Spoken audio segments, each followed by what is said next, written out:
Hello everyone, welcome to a new video. This week I'll be sharing my answers to 2 tags. I'll be doing the coffee and books tag created by Bangatty Bangs, as well as the e-reader tag created by Micah Cummins. And I was graciously tagged by Daniela at Uncommon Reader and Sue from Sue Jackson. And I will, of course, leave everyone's videos down in the description box below for you to go and check out. So grab your favorite cup of joe and let's look at question number 1. Black coffee. Name a series that's tough to get into but has hardcore fans. This made me think of the Berserker series. This is a comic book created by Keanu Reeves. It follows Berserker, or B as he's known, and he is an 80,000-year-old warrior with superhuman strength, and he works for an American covert operations organization who also happened to study him. I've only read volume 1, as they're really over the top and very violent and intense, too much so for my own personal taste, but my sister is a super fan and I've gone comic book shopping with her and she collects all of them. And we actually read the novel, The Book of Elsewhere, over the autumn together. And the novel shows a completely different side to B. It's definitely has a more introspective tone, and you see B as he's trying to discover more about his humanity and better understand his existence. Even though they're difficult, the comics were difficult for me to get into, I do appreciate the artwork, which was done by Raphael Grompa. Trying to find ones that aren't too graphic. Here we go, here's one. Alright, so that's Berserker. Question 2. Peppermint mocha. Name a book that gets more popular during the winter or festive time of the year. I suggest Hogfather. This is Terry Pratchett's version of Father Christmas. In his Discworld series on Hog's Night Watch, Hogfather goes MIA and Death acts as a hilarious stand-in for the missing Hogfather and requires the help of his granddaughter Susan Hellett to search and rescue for the missing jolly figure while he is out and about granting children's wishes. Yeah, and this is one that I love to reread in the lead up to Christmas. And there's also a really lovely movie too that was really well done. Number 3 is hot chocolate. What is your favorite children's book? This one's so difficult because I have so many and it's just too rude to just select one, so I'm gonna choose Goodnight Moon by Margaret Wise Brown, Corduroy by Don Freeman. I believe he illustrated it too. And a new favorite that I discovered earlier this year is The Day You Begin by Jacqueline Woodson. It's illustrated by Rafael Lopez. And here's some of Lopez's gorgeous illustrations. There we go. Beautiful book. Number 4 is Double Shot of Espresso. Name a book that kept you on the edge of your seat from start to finish. Suggest No Way of Telling by Emma Smith, This is such an engaging story about some really universal themes and valuable lessons that we all learn at some point growing up. You meet a young girl, Amy, who lives in a really remote farming village in Wales with her grandmother.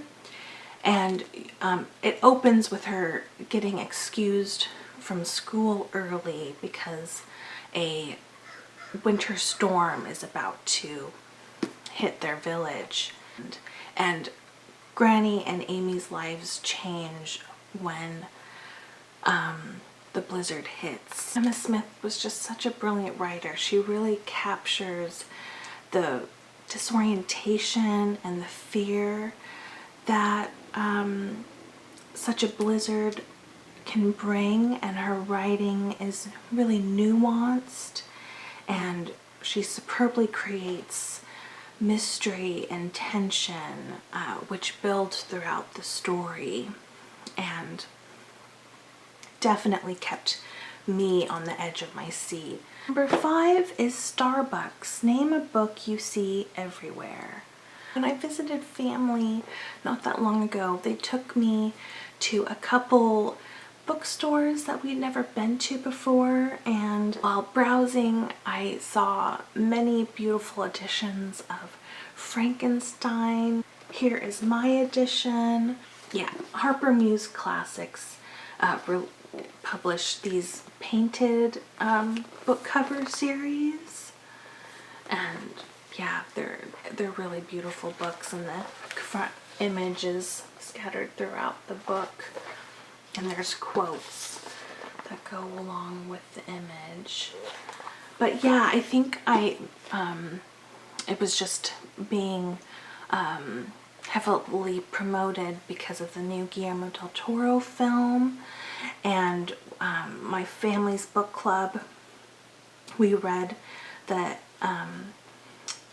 1818 text from Project Gutenberg, and it was just a wonderful, none of my family had ever read Mary Shelley before, so it was wonderful to get to share in that experience with them, and also have we watched the film together on the big screen, so that added to our book club discussion, and it just was so wonderful. Number 6 is That Hipster Coffee Shop. Give a book by an indie author a shout out. Well, I'm going to do a shameless plug for my mother-in-law's book. That is A Bitter Fog, Herbicides, and Human Rights. She's been traveling across Oregon speaking out about the many environmental issues and environmental justice around herbicides and Agent Orange, and she's been donating all the proceeds to Sierra Club. So if you'd like to help support that cause, please read her book, and yeah, you'll meet so many courageous women that are just absolutely inspiring. Number 7 is Oops, I Accidentally Got Decaf. Name a book you were expecting more from. This one I don't own. From time to time I do like reading outside of my comfort zone and trying new books and new genres, and there is a romance author, Joanna Lindsay, and I tried one of her books. I think it was called A Loving Scoundrel, and it just wasn't for me. It felt a little dull. The romance felt very superficial, and the dialogue just didn't hit the right note for me, so it just left me feeling a bit disappointed. Number 8 is The Perfect Blend. Name a book or series that was both bitter and sweet, but ultimately satisfying. Alright, so I have 2 for this prompt. I have The 100 Years of Lenny and Margot which is a bittersweet story that illustrates how art can change lives. We follow a friendship that is just destined to be between two patients who are staying in the hospital and who cross paths, and they discover that when you combine their ages, it equals to 100. They attend art therapy classes, and they decide to paint 100 paintings that illustrate really pivotal memories from their life. They learn a great deal from one another, and it really helps each of them to process and come to peace with the harsh realities that life has dealt them. And it's a very bittersweet story, but a beautiful one. And then another book that was very moving is Red, White, and Whole by Rajani LaRocca. And this is a moving story about navigating between two different cultures, honoring your parents while also honoring your own individuality and persevering despite challenges and losses that life oftentimes brings us. This is another one my family and I read for our book club, and we're all different ages and from all different generations, and each and every one of us felt seen from this book. Last but not least, we have an Irish pub song by the Rumjacks. Just a book that is misunderstood. I have selected a banned book for this. That's Flamer by Mike Corrado. This is such an important book that's based on Corrado's own life experience growing up. And this is a graphic novel, and we follow Aiden, who is a closeted 8th grader who is spending his summer vacation at a Boy Scout camp. And as you read, you really learn what a tormented soul this kid is dealing with so much heavy stuff, and such as he's harassed and bullied on a daily basis, and simply for being different. He is biracial, he's Filipino American, and his peers also target him for his femininity. He struggles with body dysmorphia, and furthermore, he's also discovering and trying to make peace with his own sexual identity. And I did double check on the American Library Association's website as to why it's a banned book. It's because it's suggested to be sexually explicit. And know that when it comes to banned books, there are misconceptions and underlying issues going on, especially when it concerns gender and the LGBTQIA community. I didn't find it sexually explicit. I felt the jokes and conversations that these teenage boys have with one another is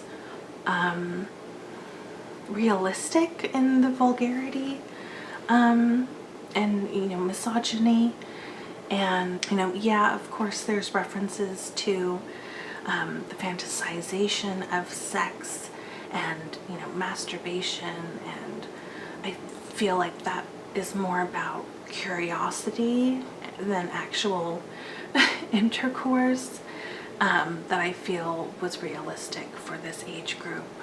Those are my answers to the coffee and books tag. Let's move on to the e-reader tag. Question number 1 is, what was the first e-reader you ever owned? What was your reason for getting one? Were you a reluctant convert or an eager one? Well, I've only ever owned one. It was actually gifted to me back on my birthday in March because I had injured my neck earlier that winter, and so holding an actual physical book was just too painful for me. And so my partner gifted me this e-reader, and it's just a generic one but from Call Sky. And I had heard of Kindles but had never really considered the possibility of getting one myself. Having one, I will admit, was a lifesaver. So because it's lightweight, you don't need a reading light. I do the majority of my reading at nighttime, so I could still relax and enjoy my books while not being in quite so much pain. So I would say I was an eager convert. The next question is, what e-reader do you use now? What e-readers do you own? Just this one. And then question 3 is, do you read digitally, on multiple devices, or always on the same device? Always on the same device for me. The next question is, do you still read physical books? If so, how do you decide which format to read a certain book in? So this is what I do. Since I prefer to read my physical books, I will reserve time at the end of the day to read from one. And then I will switch to an audiobook from the Libby app on this e-reader while I prepare for bed, and that's actually how I prefer to fall asleep, is listening to an audiobook. Sometimes that has issues because I lose track of where I left off, but I've been doing this for months and months now, and it's just become a nighttime routine of mine. Next question is, what is something you dislike about reading ebooks? I don't read enough of them to really have an opinion on this. One thing that I can think of is, since I do, when I do read electronic books, like I like graphic novels on this tablet, sometimes it can be harsh on my eyes, and I looked up why that is for this video. The light technology on a Kindle is different from on a tablet, so it's a lot less harsh on the eyes, so that's something to consider if you're torn between a Kindle and a tablet. Kindles use a special light technology that is gentler compared to tablets. The next question is, would you ever ditch physical books completely and become a sole ebook reader? If yes, why? If not, why not? I think as long as I don't re-injure myself, I think it would be difficult to say that I would abandon reading from my physical books. Never say never, though. Next question is, where do you get your ebooks? I have only one primary source, and that's through the Libby app. I absolutely love it. It's just so easy, and I love how, at least here in the States, you can register all your library cards. So if your local library, let's say they don't own a particular book you'd like to read, you can check at a different library as long as you have a card to their system. The next question is a task, go ahead and tag some fellow booktubers. And of course, I tag you if you haven't done either of these tags and would like to do so. Please see this as an invitation. And thanks so much for listening. I'll see you guys next time. Take good care. Bye-bye.